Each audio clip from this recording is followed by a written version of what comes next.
President Trump got his rate cut yesterday from the Fed. Fed cutting interest rates by a quarter point. As the Wall Street Journal opined, not a surprise. But they also sent a contradictory message.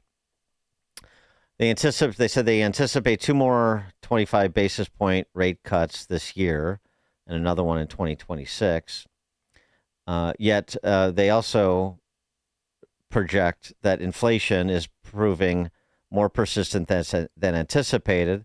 They now expect personal consumption expenditure inflation to hit 2.6% next year, up from 2.4%, which they predicted in June. They don't expect to hit their target rate of 2% inflation until 2028. So they're cutting rates even as inflation is expected to rise slightly.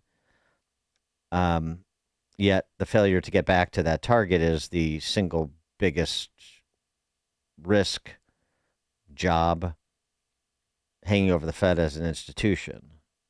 So how to square the circle and also what does that mean? Well, what it means in part, if the Fed is right, is not only are you not going to see any relief in prices at the grocery store, for example,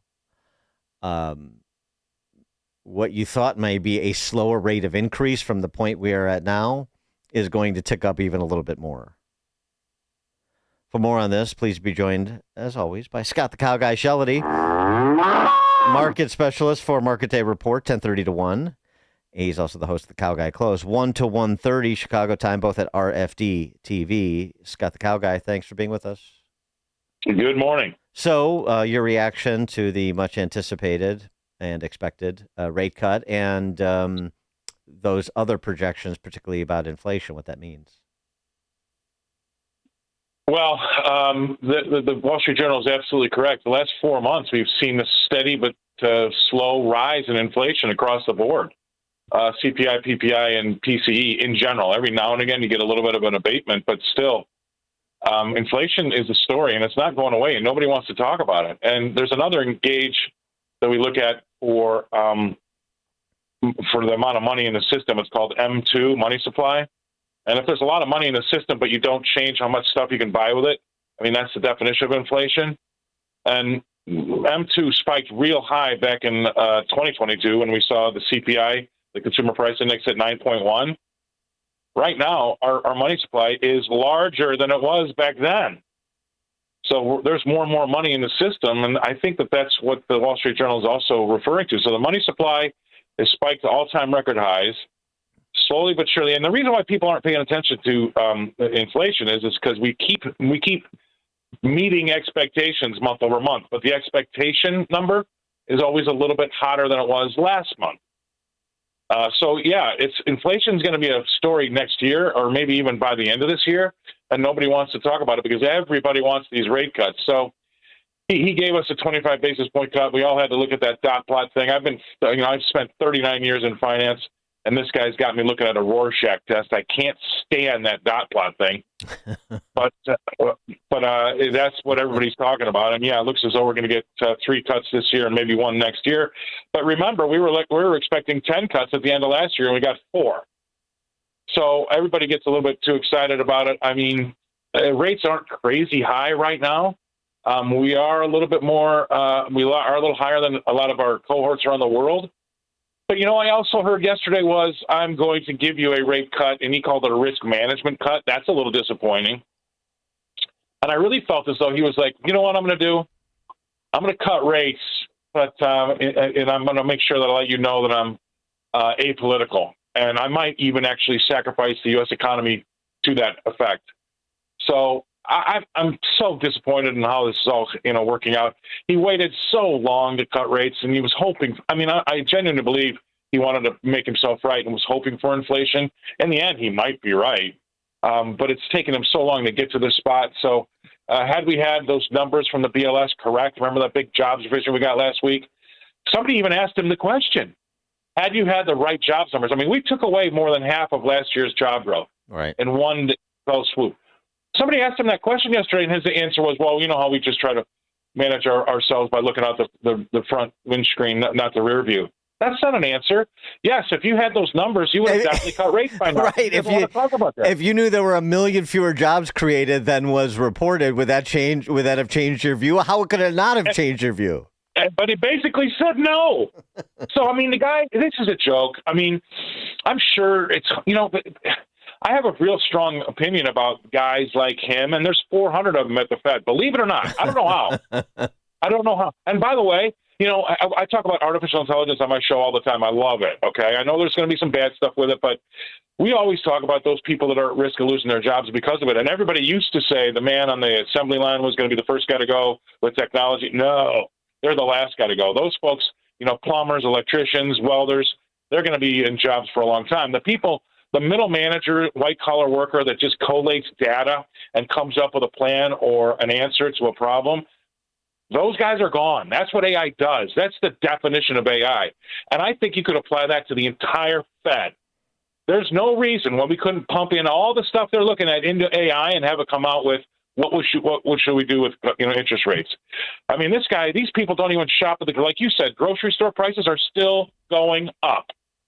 And if we do have inflation come back, the man on the street, 80% of America, maybe even 85% of America that doesn't have a big stock portfolio or any stocks at all, or maybe doesn't even own their own home, they're not going to benefit from inflation. Inflation is going to make house prices and real estate go up, and it's going to make your stocks go up.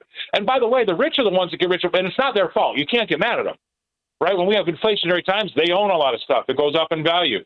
And when the Fed tries to fight that and they raise interest rates, they got a lot of cash, so they start making a lot of money on all their cash because of the interest rates going up. They make money coming and going in inflationary times, and the man on the street's getting screwed, and that's the situation we find ourselves in today. Nothing's changed, and I think he was very disingenuous yesterday. The problem of too much money chasing too few goods, does that get ameliorated at all with the forthcoming rate cuts and more productive economic activity, ostensibly more production? No, I don't think so. I think we have to watch that money supply number. It's dangerously high right now, all-time record high.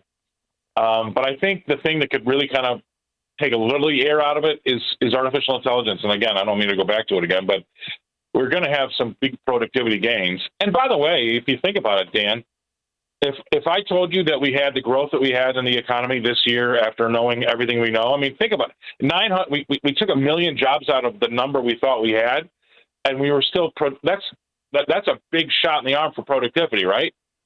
I mean, we must have been way better producing things than we thought we were because we had half the people doing what we thought they were doing. Yeah, right. So, I mean, I think that's going to be a big help for inflation going forward. I think it's going to be a big help. That's going to be the thing that bails us out. We had an announcement this morning that NVIDIA is going to take a piece of Intel. $5 billion.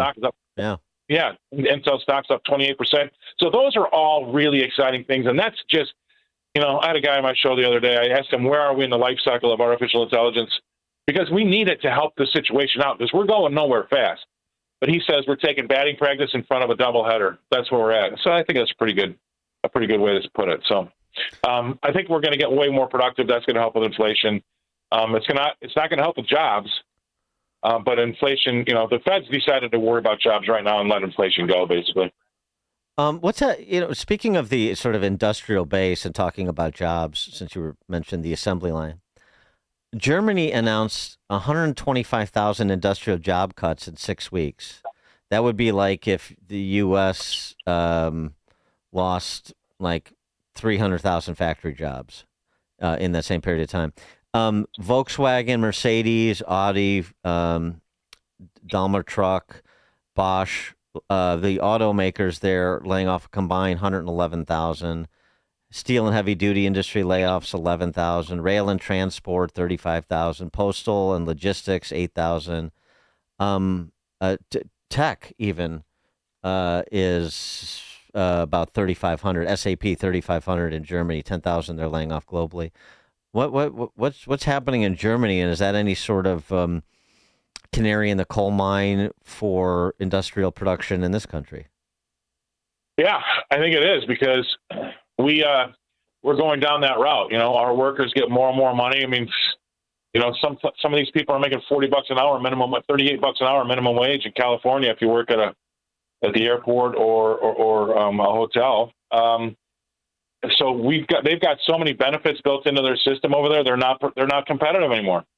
It started with cars, and now it's seeped into the rest of their economy. So absolutely, the more we pay our workers, the less competitive. Now, I'm not advocating for less worker pay, but we have to be careful about putting ourselves out of business by making the production so expensive. That's all.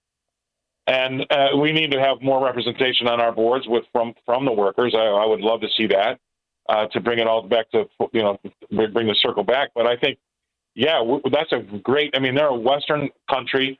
They make a lot of good stuff, but they've been their own worst enemy because they've priced themselves out of business. So we have to be careful about going down that route here.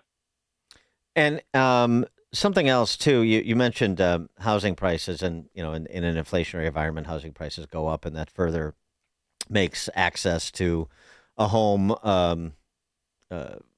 less possible for so many. Joel Kotkin has a piece over on Unheard. Joel Kotkin from Chapman University wrote the book, The Coming Neo-Feudalism, which is quite good. He's talking about Blackstone. Blackstone is in the news again, and he's talking about these zombie foreclosures. The theory is simple. First, giant real estate funds buy up properties, deliberately allowing them to deteriorate. That takes homes off the market and drives up prices, especially when demand is so high and supply so persistently low. The upshot, a bonanza for investors, with firms like Blackstone betting literally billions of dollars on buying up American homes before renting them out to desperate tenants. If 28% of U.S. single-family homes were sold to investors in the first quarter of 2022, an 8% jump the previous year, the trend is increasingly popular on the far side of the Atlantic, too. Lloyd's, for example, he mentions Lloyd's Bank has plans to become Britain's biggest landlord. What about this issue of corporations gobbling up a diminishing supply of houses? With the scheme that is being described by Kotkin, and what sort of data is there any indication of this, I should say, in the data with respect to rising personal debt, rising incidence of foreclosures, any of those things that would indicate the separation that you were talking about between those with robust investment portfolios versus those who do not? Great question and great topic too. I mean, obviously I don't like it because we do have a housing shortage, but they're not doing anything illegal. But I also have seen this before, right? I bought a house in Scottsdale 20 years ago, and in 08, 09, after that housing crash, those big investment firms were in there scooping up 300, 400, 500 houses at a time.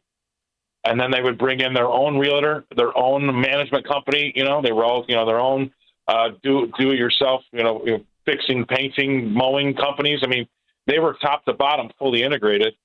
And I think they still own some of them, but they were letting them go slowly but surely. But they were going out and raising money. And I sat through some of those money-raising events where you could give whomever, say Blackstone, $100,000, and they would manage your money for you. You only could get out of that trade when they wanted to let you out of the trade. It was a difficult thing to do. You couldn't just sell your stake. But what I'm trying to say is it's not new. But I think that it's part of the problem. There's about 4 or 5 issues when we talk about the housing shortage. One of them is going to be the lack of supply, which is true. One of them is going to be high mortgage rates, which is kind of true. The other one is the asset prices have gone through the roof because of bad money management, bad monetary policy over the last 6-8 years. I mean, when you make money free, what happens to assets? So the government's got themselves to blame for some of those asset prices going through. And then lastly, I think the biggest problem is, and I think this dwarfs Blackstone, would be the fact that the regulations to build some of these houses are absolutely ridiculous. Builders can't do it. That's why we have a shortage.